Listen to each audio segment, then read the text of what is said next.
What's going on, LEGO Maniacs? It's Ty, the Lego guy here, and today we're actually doing a little bit of a hybrid episode for Brickset. I'm going to show you guys a little bit of evaluation of my entire collection, so what is it worth, along with what different themes I have, what percents, etc. And I'm also going to show you guys how to add sets on Brickset, as well as how to maybe insure your Lego. Why I say that is because some of these insurers, especially in Canada, they want to know what every single set is valued at. Now that might sound like a pain. That's part of the reason why I never insured my Lego up until now. I'm actually planning on, taking this before them, because Brickset gives you a complete valuation of what your collection's worth, what it is, what each set is worth new and used. So hopefully this one really helps you guys out. It's a little bit of everything in this one, but basically we're covering Brickset, and I'm going to use my collection as an example. But enough talk, let's get right into it.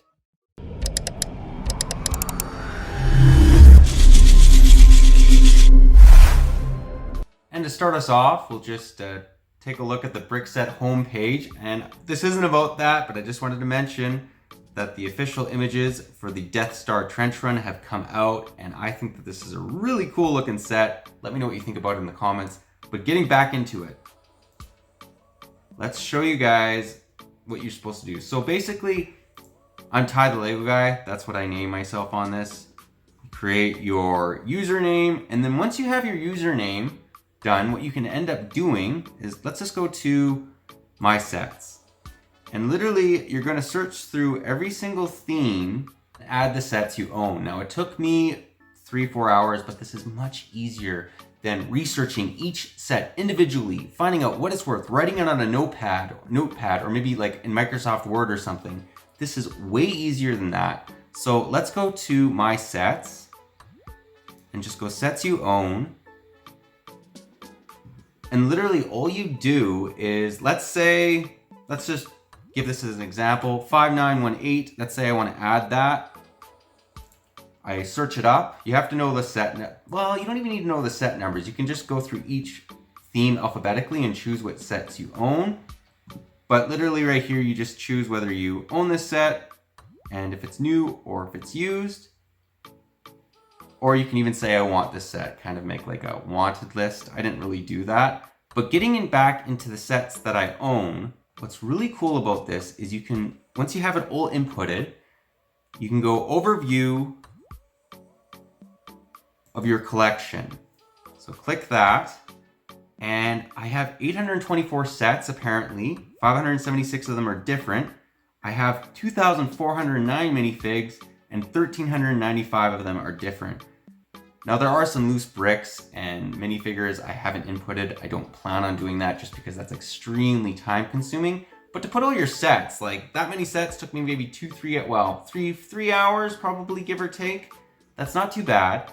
Now to give you guys a little bit of an overview of my collection, let's go to Advanced Collection Manager. So once you have it all inputted, you can start to see what percent of each theme you own. Now this isn't exactly what I'm looking for, but this is important that we actually go through this.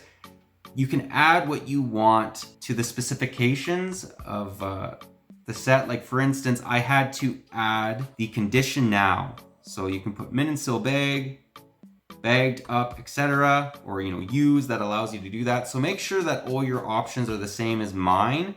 That way you'll be seeing it the same way as I'm seeing it.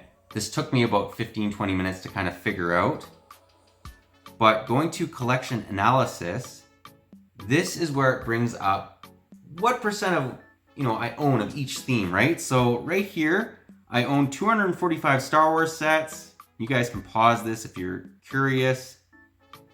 And then it even gets into the percent of each of the theme you own. So I actually only own 38% of the Star Wars theme, which I was surprised.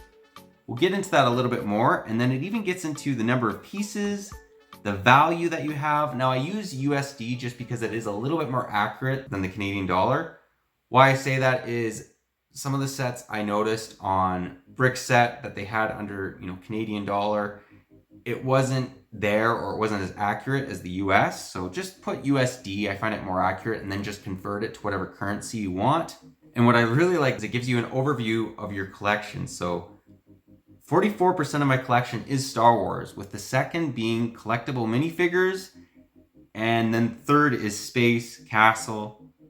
So I thought that was interesting. I always thought that about half my collection was LEGO Star Wars, but now I know for sure, but it's actually a little bit less. And then what I really like you can also do with this is you can go to minifigs you own. So if you click here, it's gonna give you a value of each of these minifigures. And you can put whether it's used, whether it's new, and it even gives you how much it's worth. So Jango Fett, this guy's gone up a ton. Darth Revan.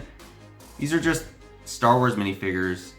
This actually includes all the minifigures that I own in my collection, but the Star Wars ones tend to be the most expensive. Like even for an astromech droid, 73 bucks, like that's ridiculous. So it just gives you a really good idea what everything's worth.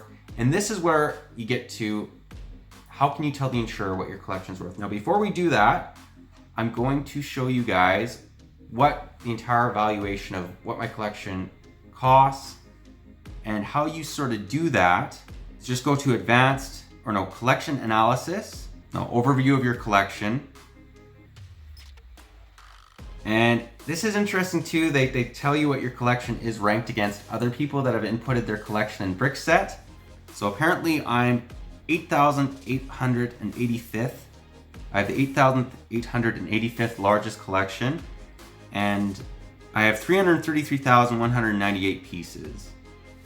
My minifigure collection is actually a little bit higher. It's the 4,006th largest collection.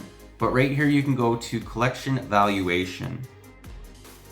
And this is what I mean. This is so simple. So it has every single set, what they're worth, what they're worth when they were on the market, and more importantly, what they're worth now. So I have this used, so it shows up in the used graph. So $33 for the Space Scorpion detector. Every single set I have is on here with the values, whether they be new or used. So that's why you have to input them. Kind of crazy, but once it's done, it's really nice and it's not as time consuming as you'd think. Again, this is the fastest way I think you can go about doing it. And the total valuation of my collection is $16,398 for all my new stuff and about $32,221 for my used stuff. So that gives you a really good idea what your collection's worth, basically 50,000 USD. I was surprised to find that out. I thought it was more so between 20 to 40,000. I did not expect 50,000. But let's say that you have all this info and you want to give it to your insurance agent because you want them to have this all on file. So what you do is you go to the very top and you click export data for your entire collection as a CSV for manipulation in Excel or similar. So let's click export. We're going to use Excel in this because that's what I have. Open her up. And bang, they have all the sets here, what they're worth, pieces, the minifigures. This gets so ridiculously detailed for the insurance agent, but this is what they want. Now, what I don't like about this is they don't show the final value on the bottom here. They just give you all the prices, what everything's worth and whatnot. But if you don't want to even go this route, you could probably just take pictures of your collection. So this would maybe take 10 pictures, and then they'd get a full idea of what everything's worth. This just looks a lot cleaner than the Excel spreadsheet, although that's probably more detailed, which they may want. Up to you how you kind of want to do it. But the main thing is if you send them the Excel spreadsheet along with a picture that shows the total value of all these sets together, that should be good. Anyways, hopefully this video kind of helped you guys out, gave you a little bit of an idea of how Brickset works and how easy it is to use. Figuring out the value of your collection is a pain, and this just makes it really simple. And again, you guys kind of got an idea of what my collection's worth in its entirety. So I thought you guys would maybe find that interesting. I found it interesting. Did not expect that I had that much in Lego, but here we are. And even just to show this off a little bit more, it even shows you how much value it's lost over the course of it being in existence, right? So very, very cool, very detailed. It does a lot more than what I need it to do, but That's good. And I really like the fact that it gives you an overview of your collection, letting you know, what sets you own, how much of a certain theme you own. One last thing I actually want to show off to you guys too, which I thought was really cool. If you go to, let's go to my sets and go to collection analysis under minifigs, you can actually see the percent of minifigures you own for a certain theme. So I was very surprised to find out that I own 54% of every single Star Wars minifigure ever made. I'm thinking of making a series where I kind of try to collect every Star Wars minifigure made, like Rich Boy J has a series on that. Might be a good idea. Let me know what you think about it in the comments. But again, that pretty well does this video. Hopefully it helped you out, showed you how to kind of use Brickset, and maybe helps you if you're looking to insure your LEGO collection, especially if it's worth tens of thousands of dollars or more. But that pretty well does the video. But if you liked it, leave it a thumbs up. If you're new to the channel, definitely consider subscribing and click that bell so you're notified for any future how to insure your LEGO, how to make Brickset work. I even do some videos on Bricklink. Hopefully these are kind of helping you out as tutorials, but that pretty well does the video again. But thanks again for watching, and I'll catch you on the next one.